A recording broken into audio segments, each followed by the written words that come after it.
মহাকাশের মতোই সমুদ্র রহস্যে ভরা।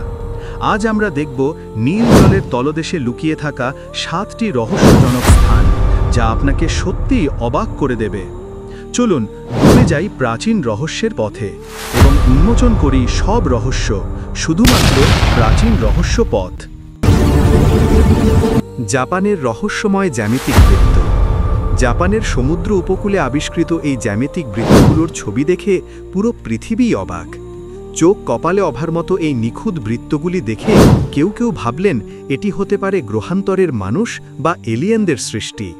কিন্তু কিভাবে তৈরি হলো এই নিখুঁত জ্যামিতিক বৃত্তগুলো? কে বা কারা এগুলি আঁকল? জাপানের খামারের জমিতে আমরা দেখতে পাই বৃত্তাকার প্যাটার্নের শস্য চাষ করা হয়। ঠিক এই রকম নিখুঁতভাবে সমুদ্রের তলে তৈরি হলো জ্যামিতিক বৃত্ত। এই অবাক করা বৃত্তগুলি প্রথম খুঁজে পান ইয়োজি উকাতা, একজন জাপানি ফটোগ্রাফার। পরবর্তীতে জানা যায় এগুলো মাছেদের তৈরি। স্ত্রী মাছেরা পুরুষকে আকর্ষণ করতে এই নিখুঁত জ্যামিতিক প্যাটার্ন আঁকে। কল্পনা করা যায় শুধুমাত্র তাদের পাখনার সাহায্যে কিভাবে এত নিখুঁত রূপ তৈরি করা সম্ভব। ক্যানকান আন্ডারওয়াটার মিউজিয়াম, মেক্সিকো। মেক্সিকোর সমুদ্রের তলদেশে অবস্থিত ক্যানকান আন্ডারওয়াটার মিউজিয়াম এক অসাধারণ সৃষ্টি। এখানে 470টির মতো পাথরের মূর্তি সমুদ্রের তলায় ছড়িয়ে ছিটিয়ে রাখা হয়েছে। এই মূর্তিগুলি গড়ে তোলা হয়েছে মেক্সিকোর প্রাচীন সভ্যতার বিভিন্ন মূর্তির অনুকরণে। কিছু মূর্তি এতই ভীতিকর যে সমুদ্রের তলদেশের প্রায় অন্ধকার জগতে এগুলো দেখার পর পর্যটক বা ডুবুরিরা কখনো কখনো আতঙ্কিত হয়ে দ্রুত এলাকা থেকে চলে যান। এছাড়া মূর্তিগুলোর গায়ে জমে থাকা শ্যাওলা ও প্রবালের পলিপ তাদের আরও ভয়ঙ্কর রূপ দিয়েছে। তাই শুধু একটি মিউজিয়াম নয়, এটি একই সঙ্গে পৃথিবীর বৃহত্তম কৃত্রিম প্রবাল প্রাচীর হিসেবেও পরিচিত। সমুদ্রের তলদেশে বিস্তৃত এই অবাক করা দৃশ্য সত্যিই দর্শককে মন্ত্রমুগ্ধ করে।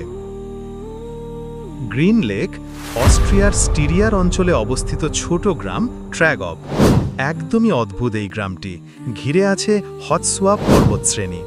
শীতকালে এখানে প্রচুর বরফ জমে। বসন্ত এলে সেই বরফ গলে এবং লেকের পানি গ্রামের একাংশ ঢেকে দেয়। জলের নিচে চলে যায় ঘরবাড়ি, গাছ, পার্ক, এমনকি পুরো কিছু অংশ যেন ডুবে যায়। কয়েক সপ্তাহের জন্য সেই ভিজে থাকা অংশে জলজ প্রাণীরা বাস করতে থাকে।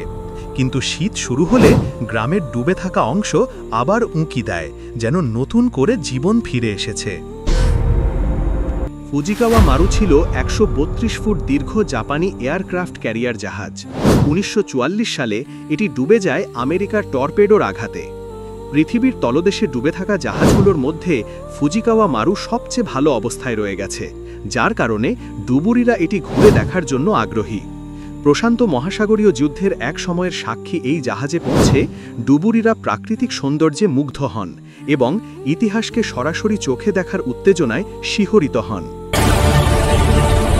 লায়ন সিটি চীনে একটি শহর, যা চীনের জলবিদ্যুৎ প্রকল্পের জন্য ইচ্ছাকৃতভাবে জলের নিচে ডোবানো হয়। এই শহরের আগের নাম ছিল শিচেং। চীনের পূর্বাঞ্চলীয় ঝেজিয়াং প্রদেশে অবস্থিত এই শহরটি প্রদেশের রাজনীতি ও অর্থনীতিতে গুরুত্বপূর্ণ ভূমিকা রাখত। আজ এটি 132 ফুট জলের তলদেশে 59 বছর ধরে নিঃশব্দে ঘুমিয়ে আছে। শহরটি এখন পরিচিত পূবের অ্যাটলান্টিস নামে। শহরটির আশেপাশের পাথরে খোদাই করা আছে 5টি সিংহের মাথা, যার কারণে এই নামকরণ। অদ্ভুত চমক হল পুরো শহরটি প্রায় নিখুঁতভাবে সংরক্ষিত। বাড়ির সিঁড়ি থেকে বেড়া পর্যন্ত সবকিছুই দেখা যায়। ফটোগ্রাফার ও পর্যটকরা নিয়মিত ডুবুরি পোশাক পরে জলের নিচে নেমে শহরের ছবি তোলেন। জাপানের ইয়োনাগুনি মনুমেন্ট সমুদ্রের তলদেশে ডুবুরিদের জন্য অন্যতম ভয়ঙ্কর স্থান।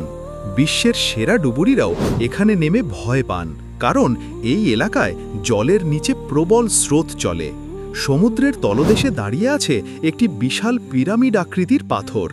এটি প্রায় 500 ফুট উঁচু এবং 130 ফুট চওড়া। হ্যামারহেড হাঙররা অবিরাম ঘোরে এই রহস্যময় পাথরের চারপাশে। বিশ্বাস করা হয় কোনো এক সময়ে মানুষ এই বিশাল সামুদ্রিক পিরামিড তৈরি করেছিল।